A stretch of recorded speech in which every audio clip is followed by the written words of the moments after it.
In this video, I'm going to show you guys how to do a Scribble or Rotoscope effect in After Effects using just some really basic tools. So as you can see here, I've just got one simple clip and a few shape layers with some basic animations happening. So I'm going to close this one out and go ahead and start a new project. And for my footage, I just grabbed some really simple footage on a pretty dark background. So I'm just going to go ahead and drag that in. So it can be simple footage. I recommend using a tripod. It can also even be a still photo. It could be from a DSLR or even from a basic webcam. So I've got my footage in here in After Effects. Now I'm going to start a new composition just by dragging and dropping this down here on my timeline. And I like to trim the front a little bit and to trim the end a little bit just to fix any camera shake. Now, I did not use a tripod, so you see a little bit of moving around happening. So what I'm going to do is I'm going to start by over here in my effects panel, searching for my warp stabilizer. This is just a simple effect in After Effects that takes a second here, but kind of analyzes the scene and fixes any camera shake that I have. So that'll analyze for a second and it'll come back. And it looks like I'm almost done. And if I play from the start now, I've got a much smoother clip. You barely notice the movement at all. So down here, I've got just my one layer, but I'm going to go ahead and deselect that. So I click off because I'm going to make a new shape layer using the pen tool up here. Pen tool works just like it would in Photoshop or Illustrator. And I'm just going to start by tracing a real simple path. Maybe I'll start by outlining his face right here. A few things to keep in mind is that you want to trace a path with no fill. By default, I think After Effects comes in with a red fill. So in my path there, you can see that up here at the top. Fill, I switched to having it be no or being empty. If you just click on the word fill right here, you have that option, so this red slash. And I give it a white stroke. For my composition, 4 pixels, it works pretty well. If I thicken it up, you can see it a little bit better. So I've just got this one path to start with. Down here in my shape layer, I can turn that off and on to see it. But if I expand the properties here, I want to go ahead and add one called Trim Paths. So I'm going to click on Add and find Trim Paths. And under this little new Trim Paths category now, I can edit the start and end.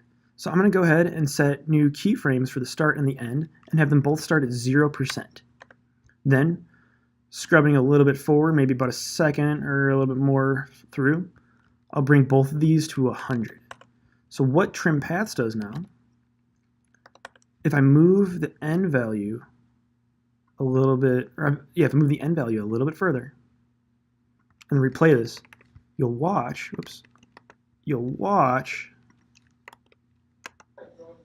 as my path now moves along that. If I wanted to speed it up, I could move these keyframes closer together. And if I want to move it further, I could, or if I want to move it slower, I can space them apart. So one thing I want to do these keyframes is I want to easy in and easy out. If I select my beginning ones, I right click and find my keyframe assistant.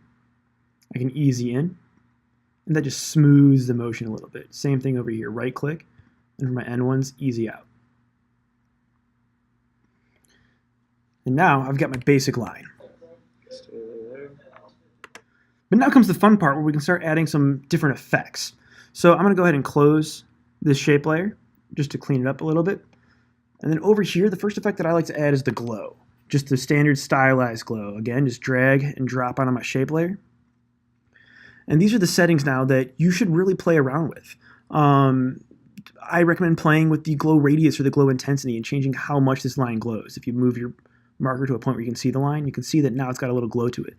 I personally like to change the glow colors to A and B. I like to make my A some kind of bright color. I love this cyan or sky blue.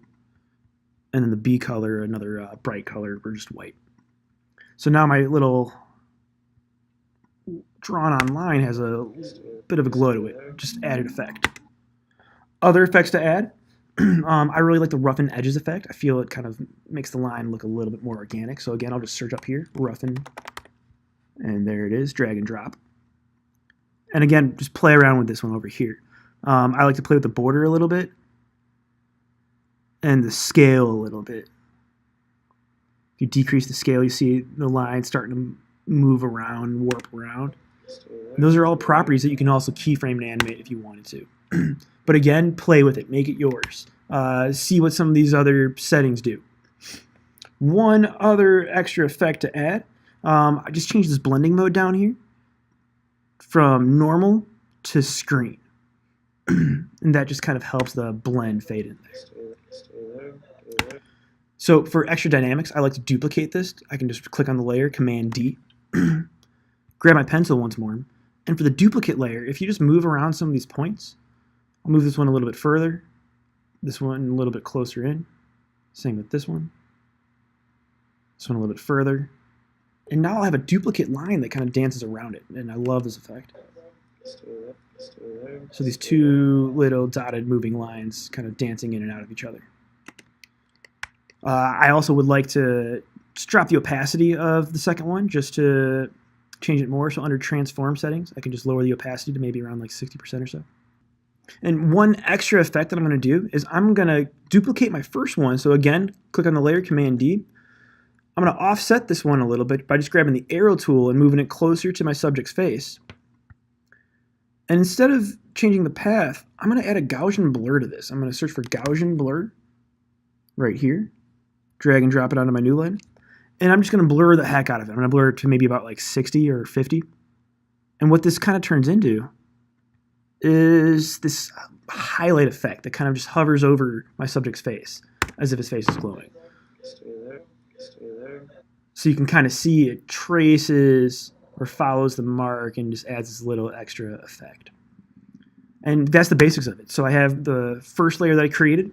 I added the trim paths option to it, animated my trim paths, duplicated the layer, played with some effects like the glow, the roughen edges, and then duplicated it once more and blurred it. Now all I really got to do is duplicate the effect, add a few more in there for my desired appeal, and if I go back to my original project, you can get some pretty cool looking effects here.